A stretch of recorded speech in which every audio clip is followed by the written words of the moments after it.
Dan, episode 5, and the worst question you could probably ask any man.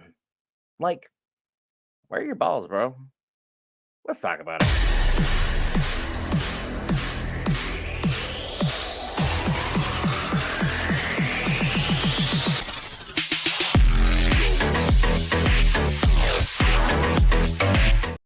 Alright, guys, Brent here back with Variants. Cover all things Marvel, DC, Lord of the Rings, anime, gaming, Star Wars, and more. This time, Dan, episode 5. Just finished up with work and just finished up with the episode. I gotta say, this series continues to hit in a lot of weird and astounding ways, of which I never thought it would.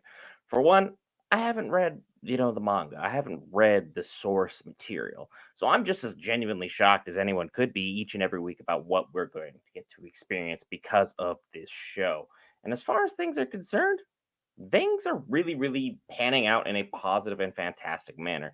So I just got to say, Okaroon is a very refreshing MC. Sure, he's playing the traditional MC, a main character, if you will, of someone who is shy, but at the same point, not a pushover in some senses. Like, sure, he lets society kind of bully him, he lets his classmates bully him because he just genuinely doesn't care about him. And that's easily the best way to defeat people that just hate on you for no reason. If you don't pay them any mind, you can just kind of keep on pushing like nothing's really in your way. Like, what in the world can they have opinion wise that's going to stop you? He only cares about one person now entirely in his life. Before, it was basically aliens in his books. He had nothing else to live for. Then he meets Asayase, and that was rap. They became friends and bonded over terrible work life experiences. And like, let's just put this into perspective. You're an adult, you have a job. We've all been there. We've been at a terrible, terrible job for the most part.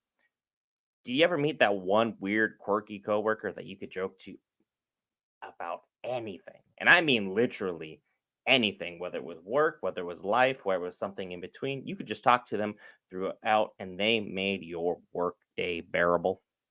Okaroon, Ayase. They've met, they've now connected, and now they're in this weird work relationship almost where it's like they both realize subconsciously they have feelings for each other and genuinely value one another. But at the same time, they're going through this weird arc of friends, like the TV show Friends, where they're trying to figure out whether or not, they are on a break or not. And for the record, who really knows?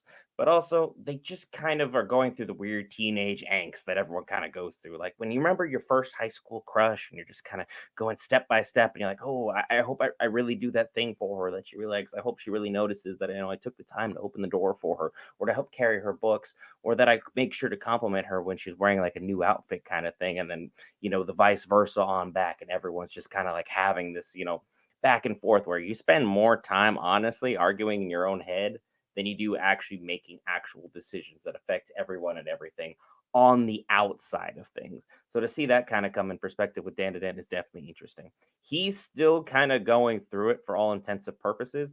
And because of their social cliques, it's not really clicking the way that they both want it to.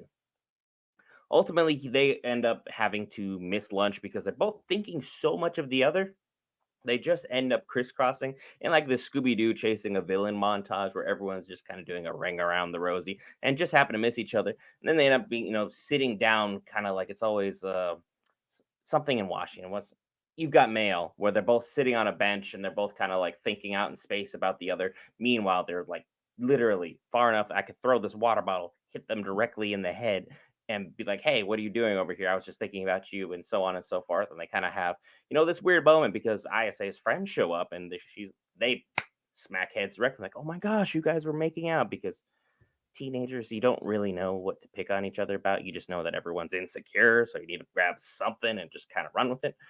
It's just something that kind of happens in high school, and that's the thing that happened for Isa. And it turns out that she is just getting flamed for being friends or even looking at Okaroon in any sort of manner. As like her entire friend group is like, oh my gosh, he's a nerd. He's got big glasses. He's just weird. His haircut's bizarre, and they are just ripping him to shreds. And he's off moping somewhere, about to go use the restroom, thinking, oh, nothing of it. He's already been through the worst of it, he thinks, and he's gotten his manhood back for the most part, his banana. And now, all of a sudden, it turns out he's missing the grapes. So now he's having this existential crisis of, I don't have what I need. What the heck is going on? We finished our mission. I should have it. He eventually, reasons everything out with the ISA, and they kind of get back on the same page together. They kind of go back and forth, and eventually both of them kind of drop their pride for a moment.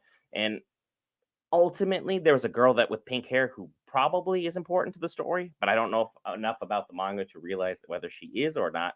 But ultimately, she decides to be really, really nice to Okaroon, which of course upsets ISA. ISA then starts protecting him, starts being really grabby on him, starts really kind of gassing him up, making him feel really, really good. And she drops a bucket on the pink haired girl's head because, hey, why not? If you have psychic powers, psychic bullying is now a thing. Definitely not, being a fan of it. But in this context, she decided she wanted to flame Okaroon for no reason because he was being a decent human being. And apparently, that's enough to make fun of someone for. Weird. But at the same time, they kind of eventually reason out. They go see Granny and be like, hey, I don't have my balls. Where the heck are they?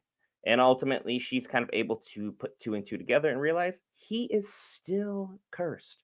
For the most part, there's a part of a spirit inside of him that is holding on that has taken possession of his grapes. So, for all intents and purposes, they decide to be like, hey, I say, use your psychic power. You see the little light within him, his aura, and let's go ahead and yank that out. Whatever that is, we'll go ahead and place it in this doll over here after I whack him in the head. And after the second or third time whacking him in the head, ultimately ISA is able to yank the spirit out. Turns out the spirit that is now inside of that doll that is now running rampant around the house, still Turbo Granny. She, in her final moments that we all thought she was gone for, decided to insert her aura or her spirit. She went into an astral form, as she called it, and went inside, Okaroon and kind of hid there to kind of wait for her power to come back. Ultimately, she was snagged much earlier than she initially anticipated. And now that she's in the doll, she decided, hey, I'm going to threaten everyone. Okaroon, you're going to end everybody. And then I'm going to go ahead and give you your grapes back. Turns out her subconscious is the only thing that left Okaroon. She decided to insult Okaroon, make him upset, and when he got mad, he was able to go back into his regular special form that is now just completely unique to him because now his subconscious is differentiated between that of Granny's. He kept her power, and he doesn't have to share his body with her. So huge win for Okaroon, other than the fact that now, upon interrogating, Granny, because ISA seems to be reasonable now, she says, hey, we'll make a deal. We'll give you all your powers back. All you got to do is give Okaroon his berries back. Turns out she misplaced them. As a man, I have no idea how to feel about this. All I know is I feel for Okaroon. I'm really excited to see what happens next episode. It looks like next episode, Pink Hair Girl is going to come more into prominence, and I'm very curious to see overall what her story arc is going to be. Now that we've seen ISA is not only the jealous type, but she's also the revengeful type. Very interested to see what will happen overall. I'm a Brad for Geek Variants. Be sure to hit that lovely subscribe button if you haven't already. Just listen to me ramble for 8 minutes. Clearly, there's some kind of the content that you are looking for. And be sure to watch our videos as we are so close to hitting that mark where we could potentially be monetized thanks to your viewership. Hey, leave us on as white noise in the background overnight. We appreciate you. I'm Brett for Geek Variants. We'll see you tomorrow for Dragon Ball Daima.